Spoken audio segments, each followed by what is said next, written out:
Insider is presented by Wells Fargo. The halftime score in Kenan Stadium on Saturday, 42-3, a 39-point advantage for the Tar Heels at the break.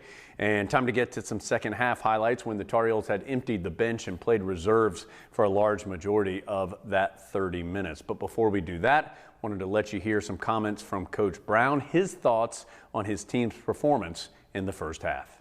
It's really special. It's an emotional day for all of us. Last time they'll be here in this stadium after Notre Dame's disappointment, didn't know how well they would play. They've come out and they've played hard and they've played well. Defense started a little soft, I thought, in the running game. They were giving us a lot of different motions and shifts and ran some options, but the defense adjusted and the offense has played really well. He's set up behind Jones, who is in the pistol, and he will get the handoff, and boy, what a hit, as Eugene Asante just absolutely laid the lumber on Spencer on the handoff for no gain.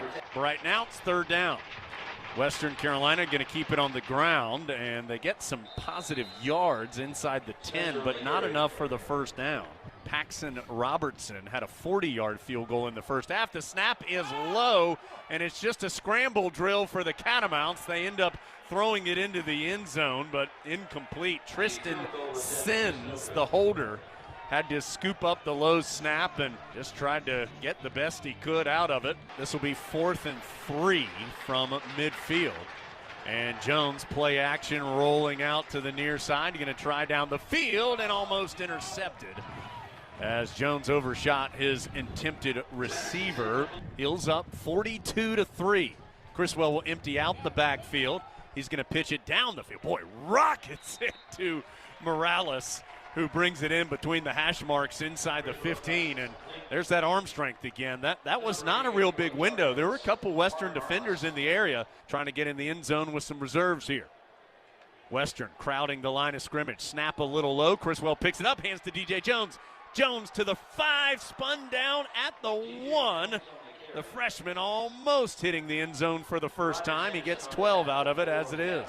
So it's going to be 3rd and goal from the 2. 3 receivers in the formation. Have to think Carolina keeps it on the ground. They do to DJ Jones, and for the first time in his Tar Heel career, he finds the end zone for 6. It is not going to occur either, so to hold our breath and see which bowls actually happen, as another nice defensive play by Kamen Rucker. The freshman knifes into the backfield and takes down Stanley for a loss back to the 41.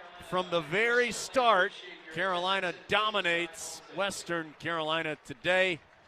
And after emptying the bench in the second half, get the victory by the final score of 49-9.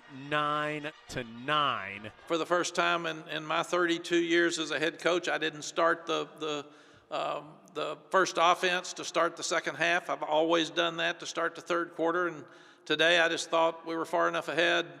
They weren't going to score enough points. The game was over, so we needed to see a lot of the other guys. So everybody on the team played, to my knowledge.